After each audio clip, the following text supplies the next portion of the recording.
ನಮಸ್ತೆ. ಈ 2 ದಿನಗಳಲ್ಲಿ ಬಹಳ ಸುದ್ದಿ ಮಾಡಿರುವಂಥ ಒಂದು ಪ್ರಕರಣನ ನೀವೆಲ್ಲರೂ ಕೇಳಿರಬಹುದು. ಒಬ್ಬ 18 ವರ್ಷದ ಯುವಕ ತನಗಿಂತ 15 ವರ್ಷ ಹೆಚ್ಚಿಗೆಯಾದಂಥ ಒಬ್ಬ ಮಹಿಳೆಯನ್ನ ಕೊಲೆ ಮಾಡಿರುವಂಥ ಒಂದು ಪ್ರಕರಣ. ಲೈಂಗಿಕವಾಗಿಯೂ ಬಲಾತ್ಕಾರ ಮಾಡಿರ್ಬೋದು ಅಂತ ಹೇಳಿ ಇನ್ವೆಸ್ಟಿಗೇಷನ್ ಮಾಡ್ತಿರುವಂಥದ್ದು.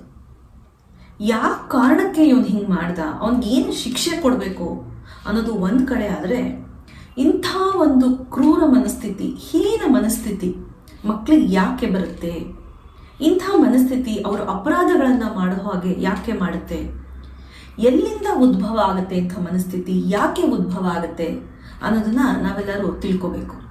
ಯಾಕೆ ಅಂತಂದರೆ prevention is better then cure, prevention is the best medicine ಅಲ್ವಾ. ಇದನ್ನು ತಡೆಗಟ್ಟೋದು ನಮ್ಮೆಲ್ಲರ ಹೊಣೆಗಾರಿಕೆ. ಇಲ್ಲ ಅಂತಂದರೆ ಇಂಥ ಕೃತ್ಯಗಳು ನಮ್ಮ ಸಮಾಜದಲ್ಲಿ ಜಾಸ್ತಿ ಆಗ್ತಾ ಹೋಗುತ್ತೆ. ಸೊ ಇವತ್ತು ಇಂಥ ಮನಸ್ಥಿತಿ ಕಾರಣ ಏನು ಮತ್ತು ಈ ಸಮಸ್ಯೆಗೆ ಪರಿಹಾರ ಏನು ಅನ್ನೋದನ್ನು ನಾನು ನಿಮಗೆ ತಿಳಿಸ್ಕೊಡ್ತೀನಿ. ಮೊದಲಿಗೆ ನಾವು ಈ ಟೀನೇಜರ್ಸ್ ಮೈಂಡ್ಸೆಟ್ ಹೇಗಿರುತ್ತೆ ಅನ್ನೋದನ್ನು ಅರ್ಥ ಮಾಡ್ಕೋಬೇಕು. ನೋಡಿ, ಈ ಟೀನೇಜರ್ಸ್ ಹೇಗಿರ್ತಾರೆ ಅಂತಂದರೆ, ಅವರ ಮೈಂಡು ಸದ್ಯದ ಪರಿಸ್ಥಿತಿ ಏನು ಆಗ್ತಾ ಇದೆ, ಏನು ಮಾಡಬಹುದು ಅನ್ನೋದ್ರ ಕಡೆ ಮಾತ್ರ ಫೋಕಸ್ ಮಾಡ್ತಾ ಇರುತ್ತೆ. ಅವರು ಮುಂದೆ ಭವಿಷ್ಯದಲ್ಲಿ ಏನಾಗುತ್ತೆ, ಇದರಿಂದ ಪರಿಣಾಮ ಏನಾಗ್ಬೋದು, ಅದ್ರ ಕಾನ್ಸಿಕ್ವೆನ್ಸ್ ಏನಾಗ್ಬೋದು ಅನ್ನೋದ್ರ ಕಡೆ ಜಾಸ್ತಿ ಯೋಚನೆ ಮಾಡಲ್ಲ ಅನ್ನೋಕ್ಕಿಂತ ಅವ್ರಿಗೆ ಅಂತ ಸಾಮರ್ಥ್ಯನೇ ಇರೋದಿಲ್ಲ. ಯಾಕೆ ಅಂತಂದರೆ, ನಾನು ಒಂದು ವಿಡಿಯೋನಲ್ಲಿ ಹೇಳಿದ್ದೆ, ಈ ಮಕ್ಕಳ ಮೆದುಳು ಸಂಪೂರ್ಣವಾಗಿ ಬೆಳ್ಕೊಂಡಿರೋದಿಲ್ಲ ಅಂತ. ಎಸ್ಪೆಷಲಿ ಈ ಮೆದುಳಿನ ಮುಂದಿನ ಭಾಗ, ಅಂದರೆ ಇದನ್ನ ನಾವು ಪ್ರೀ ಫ್ರಾಂಟಲ್ ಕಾರ್ಟೆಕ್ಸ್ ಅಂತ ಹೇಳ್ತೀವಿ. ಈ ಭಾಗ ಸಂಪೂರ್ಣವಾಗಿ ಬೆಳ್ಕೊಂಡಿರೋದಿಲ್ಲ. ಈ ಭಾಗ ತುಂಬ ಮುಖ್ಯ. ಯಾಕೆ ಅಂತಂದರೆ, ನಾವು ಏನು ಡಿಸಿಷನ್ಸ್ಗಳು ತಗೊಳ್ತೀವಿ ಮತ್ತು ಪ್ರಾಬ್ಲಮ್ನ ಸಾಲ್ವ್ ಮಾಡೋದಕ್ಕೆ ಟ್ರೈ ಮಾಡ್ತೀವಿ, ಒಂದು ಪ್ರಬುದ್ಧತೆ, ಒಂದು ವಿವೇಕ ಶಕ್ತಿ ನಮ್ಮಲ್ಲಿ ಏನಿರುತ್ತೆ, ತಪ್ಪು ಯಾವುದು ಸರಿ ಯಾವುದು ಅಂತ ಹೇಳಿ ನಾವು ನಿರ್ಧಾರ ತಗೊಳ್ಳುವಂಥದ್ದು, ಇದು ಎಲ್ಲ ನಮ್ಮ ಈ ಮಿದುಳಿನ ಮುಂದಿನ ಭಾಗದಲ್ಲಿ ಆಗುವಂಥದ್ದು. ಸೊ ಇದು ಸಂಪೂರ್ಣವಾಗಿ ಬೆಳ್ಕೊಂಡಿರಲ್ಲ ಅನ್ನೋ ಒಂದು ಕಾರಣಕ್ಕೆ ಅವರಿಗೆ ಈ ಸೆಲ್ಫ್ ಕಂಟ್ರೋಲು ಮತ್ತು ಅನಾಲಿಟಿಕಲ್ ಸ್ಕಿಲ್ಸು ಮತ್ತು ಡಿಸಿಷನ್ ಮೇಕಿಂಗ್ ಸ್ಕಿಲ್ಸು ಇರೋದಿಲ್ಲ. ಅದೇನೇ ಈ ಮೆದುಳಿನ ಕೆಳಭಾಗ, ಅಂದರೆ lower part of the brain ಅಂತ ಏನು ಕರಿತೀವಿ, ಅಲ್ಲಿ ಈ ಭಾವನೆಗಳು ಉದ್ಭವ ಆಗುವಂಥದ್ದು. ಎಲ್ಲ ಭಾವನೆಗಳ ಜೊತೆಗೆ ಈ ಹತಾಶೆ ಅಥವಾ ಆಕ್ರೋಶ, ಕ್ರೋಧ ಮತ್ತು ಇಂಪಲ್ಸಿವ್ ಬಿಹೇವಿಯರ್ ಅಂತ ಏನು ಕರಿತೀವಿ, ಇವುಗಳು ಈ ಮೆದುಳಿನ ಕೆಳಭಾಗದಲ್ಲಿ ಉದ್ಭವ ಆಗುವಂಥದ್ದು. ಆ ಮೆದುಳಿನ ಕೆಳಭಾಗ ಮಾತ್ರ ಸಂಪೂರ್ಣವಾಗಿ ಬೆಳ್ಕೊಂಡಿರುತ್ತೆ. ಸೊ ಈ ಮೆದುಳಿನ ಮೇಲಿನ ಭಾಗ ಈ ಎಮೋಷನ್ಸನ್ನು ಕಂಟ್ರೋಲ್ ಮಾಡುವಂಥ ಒಂದು ಕೆಪಾಸಿಟಿಯನ್ನು ಹೊಂದಿರುತ್ತೆ. ಎಮೋಷನ್ಸನ್ನು ಮ್ಯಾನೇಜ್ ಮಾಡುವಂಥದ್ದು, ಎಮೋಷನ್ಸನ್ನು ಕಂಟ್ರೋಲ್ ಮಾಡ್ಕೊಳ್ಳುವಂಥದ್ದು, ಅಂದರೆ ಸೆಲ್ಫ್ ಕಂಟ್ರೋಲ್, ಈ ಸಾಮರ್ಥ್ಯವನ್ನು ಹೊಂದಿರುವಂಥದ್ದು ಮೆದುಳಿನ ಮುಂಭಾಗ. ಇದು ಬೆಳ್ಕೊಂಡಿರಲ್ಲ, ಆದರೆ ಕೆಳಗಿನ ಭಾಗ ಬೆಳ್ಕೊಂಡ್ಬಿಟ್ಟಿರುತ್ತೆ. ಆ ಕಾರಣಕ್ಕಾಗಿ ಟೀನೇಜರ್ಸ್ಗೆ ತುಂಬ ಭಾವೋದ್ವೇಗ ಜಾಸ್ತಿ ಇರುತ್ತೆ ಮತ್ತು ತುಂಬ ಎಮೋಷ್ನಲ್ ಇರ್ತಾರೆ ಅವರು. ಸೊ ಅವ್ರಿಗೊಂಚೂರು ನೋವಾಯಿತು ಅಂತಂದರೆ, ಮೋಸ ಆಯಿತು ಅಂತಂದರೆ, ಪ್ರೀತಿ ಪ್ರೇಮ ವಿಷಯದಲ್ಲಿ ಅವ್ರಿಗೆ ಏನಾದ್ರು ನಿರಾಸೆ ಆಯಿತು ಅಂದರೆ, ಯಾರು ರಿಜೆಕ್ಟ್ ಮಾಡಿದ್ರೆ, ಯಾರೋ ಅವಮಾನ ಮಾಡಿದ್ರೆ ಅವ್ರಿಗೆ ಬೇಗ ಅದು ಹರ್ಟ್ ಆಗುತ್ತೆ ಮತ್ತು ಬೇಗ ಅದಕ್ಕೆ ಅವರು ರಿಯಾಕ್ಟ್ ಮಾಡುವಂಥದ್ದು. ತಮ್ಮ ಎಮೋಷನ್ಸನ್ನು ಅವ್ರ ಕೈಲಿ ಕಂಟ್ರೋಲ್ ಮಾಡ್ಕೊಳ್ಳೋದಕ್ಕೆ ಆಗಲ್ಲ. ಸೊ ಇಂಥ ಒಂದು ಮನಸ್ಥಿತಿಯಲ್ಲಿ ಈ ಟೀನೇಜರ್ಸ್ ಇರ್ತಾರೆ. ಸೊ ಇದನ್ನು ಪೋಷಕರಾಗಲಿ ಶಿಕ್ಷಕರಾಗಲಿ ಅರ್ಥ ಮಾಡಿಕೊಂಡು ಅವರಿಗೆ ಸರಿಯಾದ ಒಂದು ಗೈಡೆನ್ಸ್ನ ಕೊಡಬೇಕು ಅಲ್ವಾ. ಇಲ್ಲ ಅಂತಂದರೆ ಇಂಥ ಕೃತ್ಯಗಳು ಆಗುತ್ತೆ. ಈ ಒಂದು ಬ್ರೈನ್ ಡೆವಲಪ್ಮೆಂಟು ಮಕ್ಕಳಲ್ಲಿ ಸಂಪೂರ್ಣ ಆಗಬೇಕು ಅಂತಂದರೆ ಅವ್ರಿಗೊಂದು 25ರಿಂದ 30 ವರ್ಷ ಆಗಬೇಕು. ಆವಾಗ ಅವರಲ್ಲಿ ಒಂದು ಪ್ರಬುದ್ಧತೆಯನ್ನು ನಾವು ಕಾಣಬಹುದು, ಸೆಲ್ಫ್ ಕಂಟ್ರೋಲ್ ಅನ್ನೋದನ್ನು ನಾವು ನೋಡ್ತೀವಿ. ಅಲ್ಲಿ ತನಕ ಅವ್ರಿಗೆ ಒಂದು ಬಿಸಿ ರಕ್ತ, ಆ ಬಿಸಿ ರಕ್ತದಲ್ಲಿ ಅವ್ರು ಏನು ಮಾಡ್ತಾರೆ, ಏನಕ್ಕೆ ಮಾಡ್ತಾರೆ ಅನ್ನೋದು ಅವ್ರಿಗೆ ಗೊತ್ತಾಗ್ತಿರೋದಿಲ್ಲ. ಸೊ ಇಲ್ಲಿ ಆ ಒಂದು ಪೇರೆಂಟಲ್ ಗೈಡೆನ್ಸು ಮತ್ತು ಅವರ ಮಾನಿಟರಿಂಗು ತುಂಬಾ ಇಂಪಾರ್ಟೆಂಟ್ ಆಗುವಂಥದ್ದು. ಇನ್ನೂ ಅನೇಕ ಕಾರಣಗಳಿವೆ ಅವರು ಅಪರಾಧ ಮಾಡೋದಕ್ಕೆ. ಅದೇನು ಅಂತ ನಾನು ನಿಮಗೆ ತಿಳಿಸ್ಕೊಡ್ತೀನಿ. ಟೀನೇಜರ್ಸ್ಗೆ 2 ವಿಷಯಗಳು ತುಂಬಾ ಮುಖ್ಯ ಆಗುತ್ತೆ. ಅವ್ರ ಮೈಂಡು ಇದ್ರ ಮೇಲೆ ಸದಾ ಫೋಕಸ್ ಮಾಡುವಂಥದ್ದು. ಏನಪ್ಪ ಅಂತಂದರೆ, ಒಂದು ಅವರ ಡಿಸೈರ್ಸು, ಇನ್ನೊಂದು ಅವರ ಡೇಂಜರ್. ಡಿಸೈರ್ಸ್ ಅಂದರೆ ಅವರ ಬಯಕೆಗಳು. ಸೊ ಅವ್ರು ಏನು ಬಯಸ್ತಾರೆ ಆ ಒಂದು ಪರಿಸ್ಥಿತಿನಲ್ಲಿ, ಒಂದು ಬಟ್ಟೆ ಆಗಿರ್ಬೋದು, ಒಂದು ಶೂಸ್ ಆಗಿರ್ಬೋದು, ಅಥವಾ ಫುಡ್ ಆಗಿರ್ಬೋದು, ಅಥವಾ ಪ್ರೀತಿ ಆಗಿರ್ಬೋದು, ಅಥವಾ ಯಾವ್ದಾದ್ರು ಒಂದು ಕೋರ್ಸ್ ಆಗಿರ್ಬೋದು, ಒಟ್ಟಿನಲ್ಲಿ ಅವ್ರು ಏನು ಬಯಸ್ತಾರೆ ಆ ಪರಿಸ್ಥಿತಿನಲ್ಲಿ ಅನ್ನೋದು ಅವರಿಗೆ ತುಂಬಾನೇ ಇಂಪಾರ್ಟೆಂಟ್ ಆಗುತ್ತೆ. ಇನ್ನೊಂದು ಏನಪ್ಪಾ ಅಂತಂದ್ರೆ ಡೇಂಜರ್, ಅಂದ್ರೆ ಅಪಾಯದ ಪರಿಸ್ಥಿತಿ. ಅವರ ಭಾವನೆಗಳಿಗೆ ಏನಾದ್ರು ಧಕ್ಕೆ ಆದ್ರೆ, ಅವರ ಪ್ರೀತಿನ ಯಾರು ರಿಜೆಕ್ಟ್ ಮಾಡಿದ್ರೆ, ಅವ್ರಿಗೆ ಯಾರು ಅವಮಾನ ಮಾಡಿದ್ರೆ, ಅಥವಾ ಅವ್ರು ಏನಾದ್ರು ತಪ್ಪು ಮಾಡಿ ಅವ್ರಿಗೆ ಏನಾದ್ರು ಶಿಕ್ಷೆ ಸಿಗುತ್ತೆ ಅಂತಂದ್ರೆ ಆ ಪರಿಸ್ಥಿತಿಯಿಂದ ಅವ್ರು ಹೇಗೆ ತಪ್ಪಿಸ್ಕೋಬೇಕು ಅನ್ನೋದು ಅವರಿಗೆ ತುಂಬಾನೇ ಮುಖ್ಯ ಆಗುತ್ತೆ. ಸೊ ಈ ಎರಡೂ ಪರಿಸ್ಥಿತಿಗಳಲ್ಲಿ ಹೇಗೆ ಅವ್ರು ಬಯಸೋದನ್ನ ಪಡಿಬೇಕು, ಮತ್ತೆ ಅವ್ರ ಅಪಾಯದಿಂದ ಪಾರಾಗಬೇಕು, ತನಗಾಗಿರೋ ನೋವಿಂದ ಹೇಗೆ ಅವ್ರು ಹೊರಗೆ ಬರಬೇಕು ಅನ್ನೋದು ಮಾತ್ರ ಅವ್ರ ಮೈಂಡ್ ಫೋಕಸ್ ಮಾಡುವಂಥದ್ದು. ಇದಕ್ಕೆ ಅವ್ರು ಏನ್ ಬೇಕಾದ್ರೂ ಮಾಡ್ತಾರೆ. ಇದನ್ನ ನಾವು ಗಮನದಲ್ಲಿ ಇಟ್ಕೊಂಡಿರ್ಬೇಕು. ದೊಡ್ಡವರಾದವರು ಸದಾ ಗಮನಿಸ್ತಾ ಇರ್ಬೇಕು. ಅವರು ಚೆನ್ನಾಗಿ ಓದ್ತಾ ಇದ್ದಾರೆ, ಒಂದ್ ರೂಮಲ್ಲಿ ಬುಕ್ ಮುಂದೆ ಕೂತಿದ್ದಾರೆ ಅಂದ ತಕ್ಷಣ ಪೋಷಕರು ಏನ್ ಮಾಡ್ತಾರೆ ಅಂದ್ರೆ, ಆಯ್ತು ಬಿಡಪ್ಪ, ನನ್ ಮಗ ಓದ್ತಾ ಇದ್ದಾನೆ, ನನ್ ಮಗಳು ಓದ್ತಾ ಇದ್ದಾಳೆ, ಏನು ಸಮಸ್ಯೆ ಇಲ್ಲ ಅಂತ ಹೇಳಿ ಸುಮ್ಮನಾಗ್ಬಿಡ್ತಾರೆ. ಆದ್ರೆ ಮಕ್ಕಳು ಮನಸ್ಸಲ್ಲಿ ಏನು ನಡೀತಾ ಇದೆ ಅನ್ನೋದನ್ನ ಪೋಷಕರು ಅರ್ಥ ಮಾಡ್ಕೋಬೇಕು. ಇಷ್ಟೊಂದು ಮನೆಗಳಲ್ಲಿ ಮಕ್ಕಳು ಮನಸ್ಸಲ್ಲಿ ಏನಾಗ್ತಿರುತ್ತೆ ಅಂತ ಪೋಷಕರು ಗೊತ್ತೇ ಇರೋದಿಲ್ಲ. ಮಕ್ಕಳ ಮನಸ್ಸಲ್ಲಿ ಏನ್ ನಡೀತಾ ಇದೆ, ಅವರ ಭಾವನೆಗಳೇನು, ಆ ಭಾವನೆಗಳನ್ನ ಅವ್ರು ಹೇಗೆ ಎಕ್ಸ್ಪ್ರೆಸ್ ಮಾಡಬೇಕು, ತಂದೆ ತಾಯಿ ಹತ್ರ ಮುಕ್ತವಾಗಿ ಬಂದು ಅವ್ರ ಭಾವನೆಗಳ ಬಗ್ಗೆ ಮಾತಾಡೋದಕ್ಕೆ ಪೋಷಕರು ಪ್ರೋತ್ಸಾಹ ಮಾಡಬೇಕು. ಇದು ಬಹಳಷ್ಟು ಮನೆಗಳಲ್ಲಿ ಆಗೋದೇ ಇಲ್ಲ. ಆಗ ಮಕ್ಕಳು ಏನ್ ಮಾಡ್ತಾರೆ ಅಂದ್ರೆ, ಹಲವಾರು ಭಾವನೆಗಳು, ಯೋಚನೆಗಳು ಮಕ್ಕಳಲ್ಲಿ ಬರ್ತಾ ಇರುತ್ತೆ, ಹೋಗ್ತಾ ಇರುತ್ತೆ. ಆದ್ರೆ ಯಾವ ಮನೆಯಲ್ಲಿ ಒಂದು ಮುಕ್ತ ವಾತಾವರಣ ಇರೋದಿಲ್ವೋ, ಹೇಳ್ಕೊಳ್ಳೋದಕ್ಕೆ ಅವಕಾಶ ಇರೋದಿಲ್ವೋ, ಅಥವಾ ಹೇಗೆ ಹೇಳ್ಕೋಬೇಕು ಅಂತ ಗೊತ್ತಿರೋಲ್ವೋ, ಅಂತ ಮಕ್ಳು ಏನ್ ಮಾಡ್ತಾರೆ, ಎಲ್ಲ ಭಾವನೆಗಳನ್ನು ತಮ್ಮಲ್ಲೇ ಸಪ್ರೆಸ್ ಮಾಡ್ಕೊಂಡು ಹೋಗ್ತಾರೆ. ಸೊ ಅದ್ರಲ್ಲಿ ಎಷ್ಟೊಂದು ಪ್ಲೆಸೆಂಟ್ ಆಗಿರ್ಬೋದು, ಅನ್ಪ್ಲೆಸೆಂಟ್ ಫೀಲಿಂಗ್ಸ್ ಇರ್ಬೋದು, ಬೇರೆಯವ್ರಿಗೆ ಪ್ರಾಬ್ಲಮ್ ಮಾಡುವಂತ ಈ ಒಂದು ಸಿಚುಯೇಷನ್ ಏನ್ ಹೇಳಿದೀನಿ ಆ ಥರ ಮನಸ್ಥಿತಿನಲ್ಲಿರ್ಬೋದು. ಅದನ್ನ ಬೇರೆಯವ್ರ ಮುಂದೆ ಹಂಚ್ಕೊಂಡಾಗ ಅಟ್ಲೀಸ್ಟ್ ಅದರಿಂದ ಆಗೋ ಅಪಾಯನ ನಾವು ತಡಿಬಹುದು. ಆದ್ರೆ ಮಕ್ಕಳಿಗೆ ತಮ್ಮಲ್ಲಿ ಏನೇನ್ ನಡೀತಾ ಇದೆ, ಯಾವ ಭಾವನೆಗಳು ಬರ್ತಿದೆ, ಅದು ಸರಿನಾ ತಪ್ಪ, ಅದು ಅಪಾಯದ, ಅದಕ್ಕೆ ಏನ್ ಮಾಡ್ಬೇಕು, ಯಾರ ಹತ್ರ ಹೇಳ್ಕೋಬೇಕು ಅನ್ನೋದು ಗೊತ್ತೇ ಇರಲ್ಲ. ಅಂತ ಸಮಯದಲ್ಲಿ ಏನಾಗುತ್ತೆ, ಇಂಥ ಅಪರಾಧಗಳು ಆಗ್ತಾ ಹೋಗುತ್ತೆ. ಸೊ ಮಕ್ಕಳಿಗೆ ಮೊದಲು ಅವರ ಭಾವನೆಗಳೇನು, ಆ ಭಾವನೆಗಳನ್ನ ಹೇಗೆ ಎಕ್ಸ್ಪ್ರೆಸ್ ಮಾಡಬೇಕು, ಮತ್ತೆ ಹೇಗೆ ಮುಕ್ತವಾಗಿ ಪೋಷಕರ ಜೊತೆ ಅದನ್ನ ಕುತ್ಕೊಂಡು ಚರ್ಚೆ ಮಾಡಬೇಕು ಅನ್ನೋದನ್ನ ಹೇಳ್ಕೊಡ್ಬೇಕು. ಆಗ ಅವರ ಭಾವನೆಗಳನ್ನ ಹೇಗೆ ಅವರು ಮ್ಯಾನೇಜ್ ಮಾಡಬೇಕು, ಅದನ್ನ ಹೇಗೆ ನಿರ್ವಹಿಸ್ಕೋಬೇಕು, ಹೇಗೆ ಕಂಟ್ರೋಲ್ ಮಾಡ್ಕೋಬೇಕು ಅನ್ನೋದನ್ನ ನಾವು ಅವ್ರಿಗೆ ಹೇಳ್ಕೊಡ್ಬೋದು.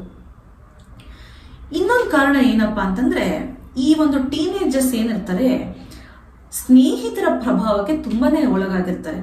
ಸೊ ಫ್ರೆಂಡ್ಸ್ ಇನ್ಫ್ಲೂಯೆನ್ಸ್ ಅಂದ್ರೆ ಪೇರ್ ಇನ್ಫ್ಲೂಯೆನ್ಸ್ ಅಂತ ಹೇಳ್ತೀವಿ. ಸೊ ಅವರ ಇನ್ಫ್ಲೂಯೆನ್ಸ್ ಬಹಳಷ್ಟು ಇವ್ರ ಮೇಲೆ ಇರುವಂತದ್ದು. ಇದ್ರ ಜೊತೆಗೇನೆ cinema, media, social media influence ಸಹಿತ ತುಂಬಾ ಆಗ್ತಾ ಇರುತ್ತೆ. ಸೊ ಈಗಿನ ಕಾಲದಲ್ಲಂತೂ ಈ ಪ್ರೀತಿ, ಪ್ರೇಮ ವಿಷಯಗಳು ಮತ್ತೆ ಕ್ರೈಮ್ಗಳನ್ನ ತುಂಬಾನೇ ಸೆಲೆಬ್ರೇಟ್ ಮಾಡುವಂಥದ್ದು, ಮೀಡಿಯಾಗಳಲ್ಲಾಗ್ಲಿ, ಸಿನಿಮಾಗಳಲ್ಲಾಗ್ಲಿ, ಸೋಷಿಯಲ್ ಮೀಡಿಯಾಗಳಾಗ್ಲಿ. ಸೊ ಈ ಕ್ರೈಮ್ ನ ತುಂಬಾ ನಾರ್ಮಲೈಸ್ ಮಾಡಿರೋದು, ಮತ್ತೆ ಇದನ್ನ ಸೆಲೆಬ್ರೇಟ್ ಮಾಡುವಂತ ಒಂದು ಪರಿಸ್ಥಿತಿ ಬಂದ್ಬಿಟ್ಟಿದೆ. ಸೊ ಮಕ್ಳು ಏನ್ ಆಗ್ತಾ ಇದ್ದಾರೆ ಅಂತಂದ್ರೆ, ಕ್ರೈಮ್ ಮಾಡೋದು ಒಂದು ನಾರ್ಮಲ್ಲು, ಇಟ್ಸ್ ಓಕೆ, ಅದರಲ್ಲೂ ಒಂದು ಸ್ಟೇಟಸ್ ಇದೆ ಅನ್ನೋ ಒಂದು ಮನಸ್ಥಿತಿಗೆ ಬರ್ತಾ ಇರುವಂತದ್ದು. ಯಾಕಂದ್ರೆ ಇಂಥ ಒಂದು ಚಿತ್ರಣನ ಈ ಮೀಡಿಯಾ ಮತ್ತೆ ಸಿನಿಮಾಗಳು, ಸೋಷಿಯಲ್ ಮೀಡಿಯಾಗಳು ಕೊಡ್ತಾ ಇರುವಂತದ್ದು. ಯಾವ ಮಕ್ಕಳು ಒಂದು ಅಬ್ಯೂಸಿವ್ ಪೇರೆಂಟಿಂಗ್ ಅಲ್ಲಿ ಬೆಳೆದಿರ್ತಾರೋ ಅಂಥವ್ರು ಕೂಡ ಮುಂದೆ ಕ್ರಿಮಿನಲ್ಸ್ ಆಗುವಂತ ಒಂದು ಸಾಧ್ಯತೆ ಇರುತ್ತೆ. ಏನು ಅಬ್ಯೂಸಿವ್ ಪೇರೆಂಟಿಂಗ್ ಅಂತಂದ್ರೆ, ಮಕ್ಕಳು ಚಿಕ್ಕ ವಯಸ್ಸಿನಲ್ಲಿ ಏನಾದ್ರು ತಪ್ಪು ಮಾಡಿದಾಗ ತುಂಬಾ ಶಿಕ್ಷೆಗೊಳಗಾಗಿರ್ತಾರಲ್ಲ ತಂದೆ ತಾಯಿಯಿಂದ, ಅಂಥ ಮಕ್ಕಳು ಮುಂದೆ ಅಪರಾಧಿಗಳಾಗುವಂತ ಒಂದು ಸಾಧ್ಯತೆ ಇರುತ್ತೆ.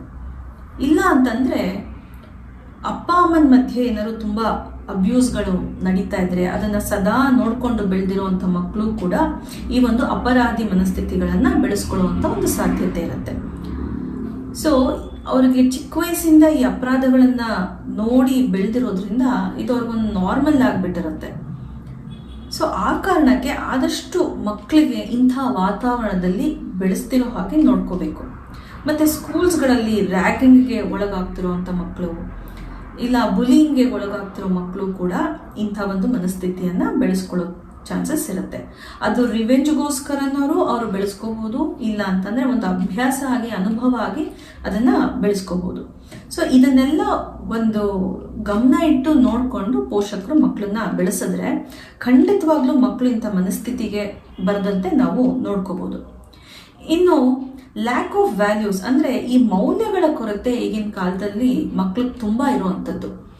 ಏನು ಈ ಮೌಲ್ಯಗಳು ಅಂದ್ರೆ ಎಸ್ಪೆಷಲಿ ಈ ಒಂದು ಸಹಾನುಭೂತಿ ಅಂದ್ರೆ ಎಂಪತಿ ಏನಂತೀವಿ, ಅಥವಾ ರೆಸ್ಪೆಕ್ಟ್, ಬೇರೆಯವ್ರನ್ನ ರೆಸ್ಪೆಕ್ಟ್ ಮಾಡಬೇಕು ಅನ್ನೋದು, ಅಂದ್ರೆ ಬೇರೆಯವರ ಒಂದು ಭಾವನೆಗಳು, ಬೇರೆಯವರ ಅಭಿಪ್ರಾಯಗಳು, ಅವರ ನಿರ್ಧಾರಗಳು, ಅವರ ಒಂದು ಬಾಡಿ, ಅವರ ಒಂದು ಫಿಸಿಕಲ್ ಅಪಿಯರೆನ್ಸ್, ಇದನ್ನೆಲ್ಲ ನಾವು ಗೌರವಿಸಬೇಕು ಅನ್ನೋದನ್ನ ನಾವು ಮಕ್ಕಳಿಗೆ ಕಲಿಸ್ಬೇಕು.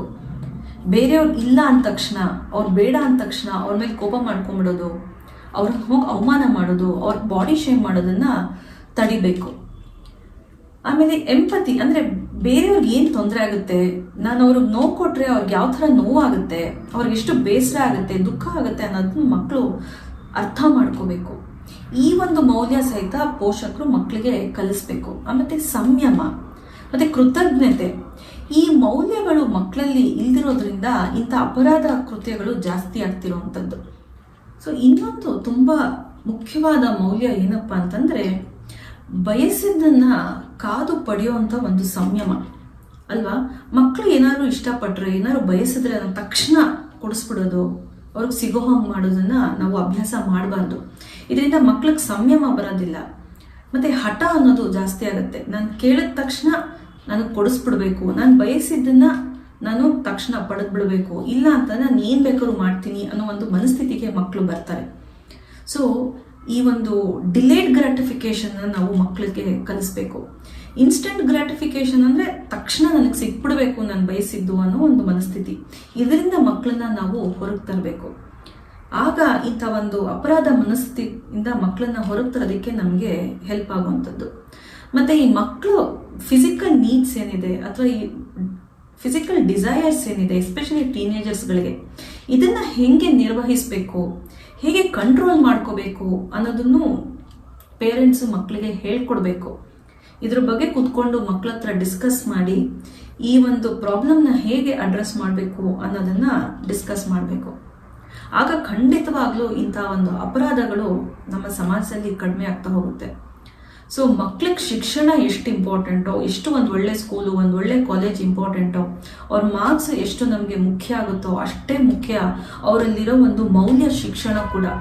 ಮಕ್ಕಳಿಗೆ ಮೌಲ್ಯಗಳನ್ನು ಕಲಿಸೋದು ಪೋಷಕರ ಕರ್ತವ್ಯ. ಯಾವ ಮಕ್ಕಳಲ್ಲಿ ಈ ಮೌಲ್ಯಗಳು ಇರೋದಿಲ್ವೋ ಅಂತ ಮಕ್ಕಳು ಅಪರಾಧಿಗಳಾಗುವಂತ ಒಂದು ಸಾಧ್ಯತೆ ಹೆಚ್ಚಿರುತ್ತೆ. ಇದನ್ನ ಪೋಷಕರು ಗಮನದಲ್ಲಿ ಇಟ್ಕೋಬೇಕು. ಸೊ ನಾನು ಏನ್ ವಿನಂತಿಸ್ಕೊಳ್ತೀನಿ ಎಲ್ಲ ಪೋಷಕರಿಗೂ ಅಂದ್ರೆ, ಶಿಕ್ಷಣದ ಜೊತೆ ದಯವಿಟ್ಟು ನಿಮ್ಮ ಮಕ್ಕಳಿಗೆ ಮೌಲ್ಯಗಳನ್ನ ಕಲಿಸೋದನ್ನ ಮರಿಬೇಡಿ. ಪ್ರತಿನಿತ್ಯ ಈ ಮೌಲ್ಯಗಳನ್ನ ಅವರು ಅಭ್ಯಾಸ ಮಾಡೋ ಹಾಗೆ ನೋಡ್ಕೊಳ್ಳುವಂಥದ್ದು ನಿಮ್ಮ ಕರ್ತವ್ಯ. ಸೊ ನನಗೆ ಏನೇನು ಗೊತ್ತಿದೆಯೋ ಎಲ್ಲ ವಿಷಯಗಳನ್ನು ನಿಮಗೆ ನಾನು ಇವತ್ತು ಹೇಳ್ಕೊಟ್ಟಿದ್ದೀನಿ.